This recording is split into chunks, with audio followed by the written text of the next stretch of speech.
ଯେତେବେଳେ ଚାହିଁବେ ସେ ମହିଳା ତୁମକୁ ଦବ। ମିଳନ ପାଇଁ ରାତିଦିନ ଘରକୁ ଡାକିବ। ଆଜି ରାତିରେ ବିଛଣାରେ ଶୋଇକି ଏହି ଗୋଟିଏ ମନ୍ତ୍ରକୁ 3 ଥର ପଢ଼ି ଦିଅନ୍ତୁ। ତାପରେ ଦେଖିବେ କିପରି ସେ ମହିଳା ତୁମ ପାଖକୁ ଆସିବା ପାଇଁ ବାଧ୍ୟ ହେବ। ଯାହା ଚାହିଁବେ ତାହା କରିବ। ହଁ ଫ୍ରେଣ୍ଡସ୍, ଯଦି ଆପଣ ନିଜ ପସନ୍ଦର ଝିଅକୁ ପଟେଇବାକୁ ଚାହୁଁଛନ୍ତି, ପଡ଼ିଶା ଘର ସୁନ୍ଦରୀ ଭାଉଜ ଆଡ଼କୁ ଆକର୍ଷିତ ହେଉଛନ୍ତି, କିନ୍ତୁ ଯେତେ ଚେଷ୍ଟା କଲେ ମଧ୍ୟ ସେ ଝିଅକୁ ପଟେଇ ପାରୁନାହାନ୍ତି, ତାକୁ ନିଜର ମନ କଥା କହିବାକୁ ଡରୁଛନ୍ତି, ଆଉ ଆପଣ ଚାହୁଁଛନ୍ତି କି ସେ ଝିଅ ନିଜେ ଆସି ଆପଣଙ୍କୁ ଭଲ ପାଉଛି ବୋଲି କହୁ, ପଡ଼ିଶା ଘର ଭାଉଜ ରାତିଦିନ ଘରକୁ ଡାକୁ, ଆପଣଙ୍କର ସବୁ ଇଚ୍ଛା ପୂରଣ କରୁ, ତେବେ ଆଜିର ଏହି ଭିଡ଼ିଓଟି ଆପଣଙ୍କର କାମରେ ଆସିବ। କାରଣ ଆଜିର ଏହି ଭିଡ଼ିଓଟିରେ ମୁଁ ଆପଣଙ୍କ ପାଇଁ ଆମର ତନ୍ତ୍ରଶାସ୍ତ୍ରରୁ ଏମିତି ଏକ ମହାଶକ୍ତିଶାଳୀ ବଶୀକରଣ ନେଇ ଆସିଛି, ଯାହାକୁ ଆପଣ କରିଦେଲେ ନିଜ ପସନ୍ଦର ସୁନ୍ଦରୀ ଝିଅକୁ ମୁହୂର୍ତ୍ତକ ଭିତରେ ପଟେଇ ପାରିବେ। ପଡ଼ିଶା ଘର ଭାଉଜଠାରୁ ନିଜର ମନ ମୁତାବକ କାମ ହାସଲ କରିପାରିବେ। ଏହି ବଶୀକରଣ କରିବା ପାଇଁ ଆପଣଙ୍କୁ କୌଣସି ପ୍ରକାର କଷ୍ଟ କାମ କରିବାକୁ ପଡ଼ିବନି କିମ୍ବା କିଛି ବି ପଇସା ଖର୍ଚ୍ଚ କରିବାକୁ ପଡ଼ିବନି। କେବଳ ଯେତେବେଳେ ଆପଣ ରାତିରେ ଶୋଇବା ପାଇଁ ଯିବେ, ନିଜ ବିଛଣାରେ ଶୋଇକି ଏହି ଗୋଟିଏ ମନ୍ତ୍ରକୁ 3 ଥର ପଢ଼ିବାର ଅଛି। ଗ୍ୟାରେଣ୍ଟି ଦେଉଛି, ଯେମିତି ଆପଣ ବିଛଣାରେ ଶୋଇକି ମନ୍ତ୍ରକୁ 3 ଥର ପଢ଼ିଦେବେ, ସେ ଝିଅ ହେଉ ବା ମହିଳା ସେହି ସମୟଠାରୁ ଆପଣଙ୍କ ଆଡ଼କୁ ଆକର୍ଷିତ ହେବାକୁ ଲାଗିବ। ରାତି ଦିନ ଆପଣଙ୍କ କଥା ଭାବିବ। ଯେପର୍ଯ୍ୟନ୍ତ ଆପଣଙ୍କ ପାଖକୁ ଆସିନି, ଆପଣଙ୍କ ସହିତ ସମ୍ପର୍କ ରଖିନି, ସିଏ ରହିପାରିବନି। ନମସ୍କାର ଫ୍ରେଣ୍ଡସ୍, ଓଡ଼ିଆ ଫଣ୍ଡା ଚ୍ୟାନେଲକୁ ଆପଣମାନଙ୍କୁ ସ୍ୱାଗତ। ଆଜିର ଏହି ଭିଡ଼ିଓଟିରେ ମୁଁ ଆପଣଙ୍କୁ ଶିଖେଇବି ଝିଅ ପଟେଇବା ପାଇଁ ବଶୀକରଣ ବିଦ୍ୟା, ନାରୀ ମୋହିନୀ ବଶୀକରଣ ବିଦ୍ୟା, ଯାହାକୁ ପ୍ରୟୋଗ କରି ଆପଣ ସୁନ୍ଦରୀରୁ ସୁନ୍ଦରୀ ଝିଅକୁ ମୁହୂର୍ତ୍ତକ ଭିତରେ ପଟେଇ ପାରିବେ। ପଡ଼ିଶା ଘର ଭାଉଜକୁ ବଶରେ କରିପାରିବେ। କିନ୍ତୁ ଏହାକୁ ଆପଣ ଭାବିଚିନ୍ତିକି ପ୍ରୟୋଗ କରିବେ, କାହିଁକି ନା ଏହାର କୌଣସି ପ୍ରକାର କାଟ ନାହିଁ। ଯିଏ ବି ଏହାକୁ କରିଛି 100ରୁ 100% ସଫଳ ହେଇଛି। ତେଣୁ ଯଦି ଆପଣ ଝିଅ ପଟେଇବାକୁ ଚାହୁଁଛନ୍ତି, ପଡ଼ିଶା ଘର ଭାଉଜଠାରୁ ନିଜର ମନ ମୁତାବକ କାମ ହାସଲ କରିବାକୁ ଚାହୁଁଛନ୍ତି, ତେବେ ମୋ କଥା ମାନି ଆଜି ରାତିରେ ବିଛଣାରେ ଶୋଇକି ଏହି ମନ୍ତ୍ରକୁ 3 ଥର ପଢ଼ିକି ଦେଖନ୍ତୁ। ଗ୍ୟାରେଣ୍ଟି ଦେଉଛି, ତାପରେ ଦେଖିବେ ଚମତ୍କାର। ଏହି ବଶୀକରଣ ଏତେ ଶକ୍ତିଶାଳୀ କି ଏହାର ପ୍ରୟୋଗରେ ଆପଣ ଶାଶୁ, ନଣନ୍ଦ, ଦିଅର, ଭାଉଜ କାହାକୁ ବି ନିଜ ବଶରେ କରିପାରିବେ। ତାଠାରୁ ନିଜର ମନ ମୁତାବକ କାମ ହାସଲ କରିପାରିବେ। ଏହି ବଶୀକରଣ କରିବା ସବୁଠାରୁ ସହଜ। ଏହାକୁ ଆପଣ କିପରି କରିବେ, କେମିତି କରିବେ, ଏହାର ପ୍ରୟୋଗ ବିଧି କ'ଣ, ମୁଁ ଆପଣଙ୍କୁ ଶିଖେଇବି।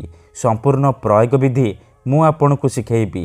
ଜାଣିବା ପାଇଁ ମୋର ଆପଣମାନଙ୍କୁ ଅନୁରୋଧ କି ଆପଣ ଭିଡ଼ିଓଟିକୁ ମୂଳରୁ ଶେଷ ପର୍ଯ୍ୟନ୍ତ ପୁରା ଧ୍ୟାନ ସହିତ ଦେଖିବେ।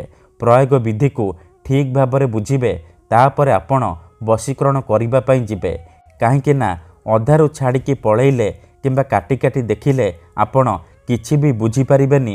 ପରେ ଆପଣ କମେଣ୍ଟ କରିବେ, ଗୁରୁଜୀ ଆପଣଙ୍କର ବଶୀକରଣ କାମ କରୁନି। ତେଣୁ ମୋର ଆପଣମାନଙ୍କୁ ଅନୁରୋଧ କି ଆପଣ ଭିଡ଼ିଓଟିକୁ ପୁରା ଧ୍ୟାନ ସହିତ ଶେଷ ପର୍ଯ୍ୟନ୍ତ ଦେଖନ୍ତୁ। ପ୍ରୟୋଗ ବିଧିକୁ ଠିକ୍ ଭାବରେ ବୁଝନ୍ତୁ, ତାପରେ ଆପଣ ବଶୀକରଣ କରିବା ପାଇଁ ଯିବେ। ବଶୀକରଣ କରିବା ପୂର୍ବରୁ ଆଉ ଗୋଟିଏ କଥା ମନେ ରଖନ୍ତୁ, ମନ୍ତ୍ର, ତନ୍ତ୍ର, ଯନ୍ତ୍ର, ବଶୀକରଣ ଇଏ ଏମିତି ସେମିତି କାମ କରେନି। ମନରେ ସମ୍ପୂର୍ଣ୍ଣ ବିଶ୍ୱାସ, ନିଷ୍ଠା ଆଉ ଏକାଗ୍ରତାର ସହିତ ଆପଣଙ୍କୁ ଏହି ବଶୀକରଣ କରିବାକୁ ପଡ଼ିବ। ତେବେ ଯାଇ ମୁଁ ଆପଣଙ୍କୁ ଗ୍ୟାରେଣ୍ଟି ଦେଉଛି, ଆପଣ ଯାହାକୁ ଚାହିଁବେ ତାକୁ ପଟେଇ ପାରିବେ, ନିଜ ବଶରେ କରିପାରିବେ, ନିଜ ଆଡ଼କୁ ଆକର୍ଷିତ କରିପାରିବେ। ଠିକ୍ ଅଛି। ଯଦି ଆପଣ ସୁନ୍ଦରୀରୁ ସୁନ୍ଦରୀ ଝିଅକୁ ପଟେଇବାକୁ ଚାହୁଁଛନ୍ତି, ପଡ଼ିଶା ଘର ସୁନ୍ଦରୀ ଭାଉଜକୁ ପଟେଇବାକୁ ଚାହୁଁଛନ୍ତି, ତେବେ ମୋ କଥା ମାନି ଆଜି ରାତିରେ ବିଛଣାରେ ଶୋଇକି ଏହି ମନ୍ତ୍ରକୁ 3 ଥର ପଢ଼ିକି ଦେଖନ୍ତୁ।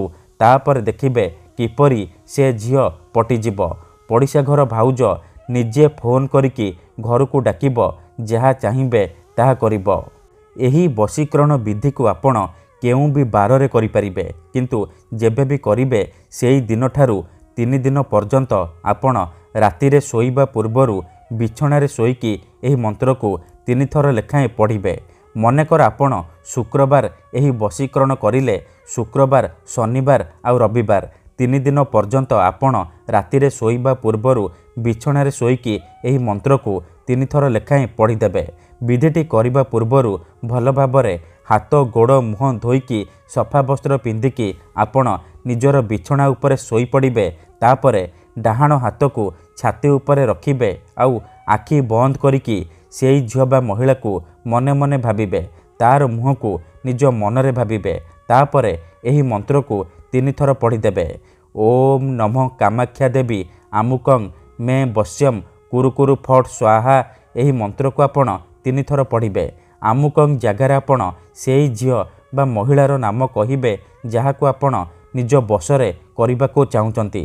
ମନ୍ତ୍ରକୁ 3 ଥର ପଢ଼ି ସାରିବା ପରେ ଛାତି ଉପରୁ ହାତକୁ କାଢ଼ିବେ ଆଉ ଛାତିରେ ଗୋଟିଏ ଥର ଫୁଙ୍କିଦେବେ। ଏତିକି କରିସାରିବା ପରେ ଆପଣ ଶୋଇପଡ଼ିବେ।